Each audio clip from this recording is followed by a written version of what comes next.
പോലീസിന്റെ ക്രൂരമർദ്ദനത്തിന് ഇരയായ മലപ്പുറത്തെ KPCC അംഗത്തിന് 5 വർഷത്തെ നിയമ പോരാട്ടത്തിനൊടുവിൽ നീതി.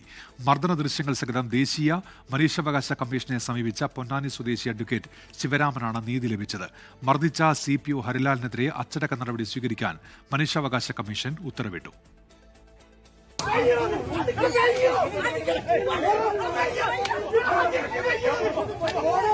2020 September 9 Sivaraman Malappuram KSRTC bus സ്റ്റാൻഡിന് സമീപം നിൽക്കുമ്പോഴാണ് പോലീസ് മർദ്ദനമേറ്റത്.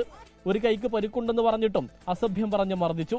പോലീസ് ക്രൂരമായി മർദ്ദിച്ചെന്ന് ചൂണ്ടിക്കാട്ടി ശിവരാമൻ ദേശീയ മനുഷ്യാവകാശ കമ്മീഷനെ സമീപിച്ചു. എന്നെ ആദ്യത്തെ ലാത്തി ചാർജ് നടത്തി ആ ഓട്ടോ സ്റ്റാൻഡിന്റെ പുറകിലൂടെ ഞാൻ മാറിപ്പോകുമ്പോഴും ഇദ്ദേഹം എന്നെ പുറകിലൂടെ വന്ന് വീണ്ടും ഓട്ടോ സ്റ്റാൻഡിന്റെ ഇടയിലിട്ട് ഗ്യാപ്പിലിട്ട് 2 ഓട്ടോകളുടെ ഗ്യാപ്പിലിട്ട് വീണ്ടും എന്നെ ലാത്തി ചാർജ് ചെയ്യുന്നുണ്ട്.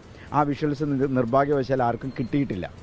ഇതിനെതിരെയാണ് ഞാൻ അതിൻ്റെ തൊട്ടടുത്ത ദിവസം തന്നെ ദേശീയ മനുഷ്യാവകാശ കമ്മീഷന് പരാതി കൊടുക്കുകയും ഇന്ന് അതിനൊരു തീർപ്പ് കൽപ്പിക്കുകയുണ്ടായത്. പോലീസ് ഉദ്യോഗസ്ഥന്റെ നടപടി അധികാര ദുർവിനിയോഗമാണെന്ന് മനുഷ്യാവകാശ കമ്മീഷൻ വിലയിരുത്തി.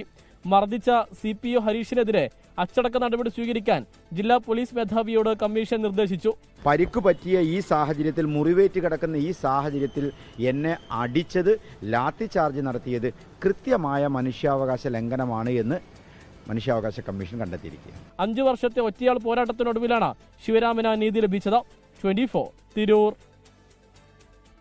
ലോകത്തെവിടെയായാലും ഏത് സമയത്തും 24 വാർത്തകളും ഓഗ്മെന്റഡ് റിയാലിറ്റി പാക്കേജുകളും എക്സ്പ്ലെയിനറുകളും വിശദമായി കാണാൻ ഞങ്ങളുടെ YouTube ചാനൽ നിങ്ങൾക്ക് സബ്സ്ക്രൈബ് ചെയ്യാം.